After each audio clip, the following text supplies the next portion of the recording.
ಒಬ್ಬ ವರ್ತಕನ ಹತ್ರ ಒಂದು ಒಂಟೆ ಇತ್ತು. ಒಂಟೆಗೆ ಇನ್ನೊಂದು ಹೆಸರು ಏನು ಗೊತ್ತಾ ನಿಮಗೆ? ಮರಳುಗಾಡಿನ ಹಡಗು ಅಂತಾರೆ. ಯಾಕಂದರೆ ಒಂಟೆ ಮರಳುಗಾಡಲ್ಲಿ ಜಾಸ್ತಿ ಇರುತ್ತೆ. ಆಮೇಲೆ ನದಿಲಾದರೆ ಹಡಗಲ್ಲಿ ಹೋಗ್ತಿರ್ತಾರಲ್ವಾ, ಆದರೆ ಮರಳುಗಾಡಲ್ಲಿ ಜಾಸ್ತಿ ಬಳಸೋದು ಒಂಟೆಯನ್ನು. ಒಂಟೆ ಮೇಲೆ ಕೂತ್ಕೊಂಡು ಜನಗಳು ಪ್ರಯಾಣ ಮಾಡ್ತಾರೆ ಜಾಸ್ತಿ. ಹಾಗಾಗಿ ಈ ಒಂಟೆನೂ ಕೂಡ ಒಬ್ಬ ವರ್ತಕನ ಹತ್ರ ಕೆಲಸ ಮಾಡ್ತಾ ಇತ್ತು. ಅದಕ್ಕೆ ಸಾಮಾನು ಹೊತ್ತು ಜನಗಳನ್ನು ಹೊತ್ತು ಹೊತ್ತು ಹೊತ್ತು ಬೇಸರ ಬಂದು ಹೋಗ್ಬಿಟ್ಟಿರ್ತದೆ. ಹಾಗಾಗಿ ಅದು ಏನು ಮಾಡುತ್ತೆ ಅಂದರೆ, ನಾನಿಲ್ಲಿರೋದೇ ಬೇಡ, ಕಾಡಿಗೆ ಹೋದರೆ ಒಳ್ಳೆಯದು ಅಂತ ಅಂದ್ಕೊಂಡು ಕಾಡಿಗೆ ಓಡೋಗ್ಬಿಡುತ್ತೆ. ಕಾಡಿಗೆ ಹೋಗಿ ಏನು ಮಾಡಬೇಕು ಅಂತ ಯೋಚನೆ ಮಾಡಿಕೊಂಡು ನಿಂತಿದ್ದಾಗ ಅಲ್ಲಿ ಮುದಿ ಸಿಂಹ, ಅದು ಆ ಕಾಡಿನ ರಾಜ ಆಗಿರುತ್ತೆ, ಆ ಮುದಿ ಸಿಂಹ ಬಂದು ಒಂಟೆ ಎದುರುಗಡೆ ನಿಂದಿರುತ್ತೆ. ಆಗ ಒಂಟೆಗೆ ಒಂದ್ಸಲ ಭಯ ಆಗತ್ತೆ.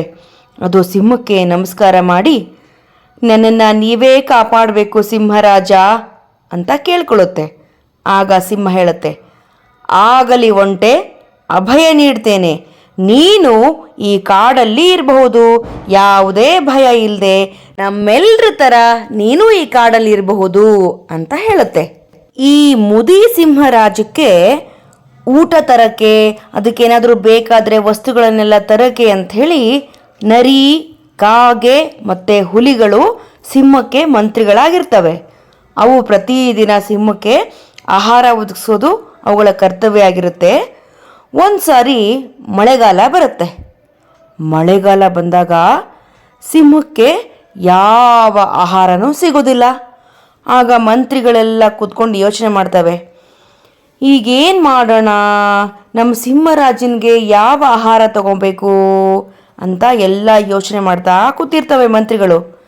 ಆಗ ಕುತಂತ್ರಿ ನರಿ ಹೇಳುತ್ತೆ, ನಮ್ಮ ಕಾಡಿಗೆ ಹೊಸದಾಗಿ ಬಂದಿದೆಯಲ್ಲ ಒಂಟೆ, ಆ ಒಂಟೆಯನ್ನೇ ಆಹಾರವಾಗಿ ಕೊಟ್ಟರೆ ಹೇಗಿರುತ್ತೆ ಅಂತ ಹೇಳುತ್ತೆ. ಆಗ ಹುಲಿ ಮತ್ತು ಕಾಗೆ, ಹೌದು ಹೌದು ಚೆನ್ನಾಗಿರುತ್ತೆ ಅಂತ ಹೇಳ್ತಾ ಮೂರು ಮಂತ್ರಿಗಳು ಸಿಂಹದ ಹತ್ರ ಹೋಗ್ತವೆ. ಸಿಂಹದ ಹತ್ರ ಹೋಗಿ ಹೇಳ್ತವೆ, ಹೀಗೀಗೆ ಸಿಂಹರಾಜ, ನಾವು ಆ ಒಂಟೆನ ನಿಮಗೆ ಆಹಾರವಾಗಿ ಕೊಡಬೇಕು ಅಂತ ಯೋಚನೆ ಮಾಡಿದ್ದೀವಿ ಅಂತ ಹೇಳ್ತವೆ.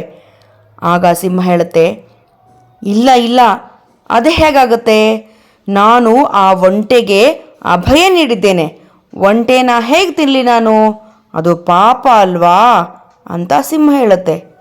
ಅದಕ್ಕೆ ನರಿ ಹೇಳುತ್ತೆ, ನೀವು ಒಂಟೆಯನ್ನು ಕೊಂದರೆ ಪಾಪ, ಆದರೆ ಅದು ತಾನಾಗಿಯೇ ನಿಮ್ಮ ಹತ್ರ ಬಂದು ನನ್ನನ್ನು ತಿನ್ನಿ ಅಂತ ಅರ್ಪಿಸ್ಕೊಂಡ್ರೆ ಅಂತ ಕೇಳುತ್ತೆ. ಆಗ ಸಿಂಹ,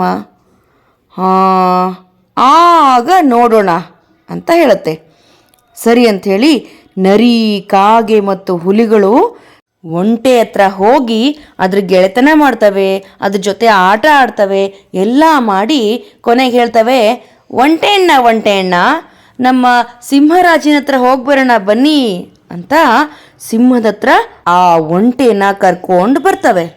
ಬಂದ ಮೇಲೆ ಕಾಗೆ ಹೇಳುತ್ತೆ, ಮಹಾರಾಜ, ನೀವು ಉಪವಾಸ ಇದ್ದೀರಿ, ನಾವು ಎಷ್ಟು ಪ್ರಯತ್ನ ಪಟ್ಟರೂ ನಿಮಗೆ ಆಹಾರನ ಹುಡುಕೋಕೆ ಆಗಲಿಲ್ಲ, ಆಹಾರ ಸಿಗಲೇ ಇಲ್ಲ, ಆದ್ದರಿಂದ ನೀವು ಇವತ್ತು ನನ್ನನ್ನೇ ತಿನ್ನಿ ಅಂತ ಕಾಗೆ ಹೇಳಿದಾಗ ಸಿಂಹ ಹೇಳುತ್ತೆ, ಛೇ, ಎಲ್ಲಾದರೂ ಉಂಟೆ, ನಿನ್ನನ್ನು ತಿನ್ನೋ ಬದಲು ನಾನೇ ಸಾಯ್ತೀನಿ ಅಂತ.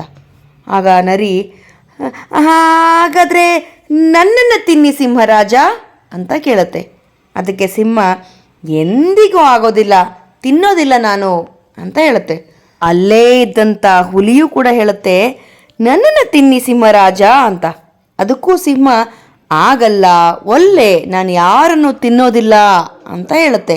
ಇವ್ರನ್ನೆಲ್ಲ ನೋಡ್ತಾ ಅಲ್ಲೇ ನಿಂತಿದ್ದ ಒಂಟೆ ಕೂಡ ಹೇಳುತ್ತೆ, ನನ್ನನ್ನು ತಿನ್ನಿ ಮಹಾಪ್ರಭು ಅಂತ. ಆ ಒಂಟೆ ಹಾಗೆ ಹೇಳ್ತಿದ್ದಾಗೆ ಸಿಂಹ ಅದ್ರ ಮೇಲೆ ಹಾರಿ ಒಂಟೆಯನ್ನು ಕೊಂದು ತಿಂದುಬಿಡುತ್ತೆ.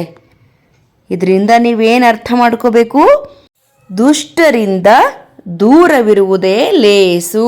ಹೇಗಿತ್ತು ಸವಿಲೋಕದ ಕಥೆ? ಇಷ್ಟ ಆಯ್ತಾ? ಹಾಗಾದರೆ ಸಬ್ಸ್ಕ್ರೈಬ್ ಮಾಡಿ ಬೆಲ್ ಐಕನ್ ಒತ್ತಿ ನಿಮ್ಮ ಸ್ನೇಹಿತರೊಂದಿಗೂ ಹಂಚ್ಕೊಳ್ಳಿ.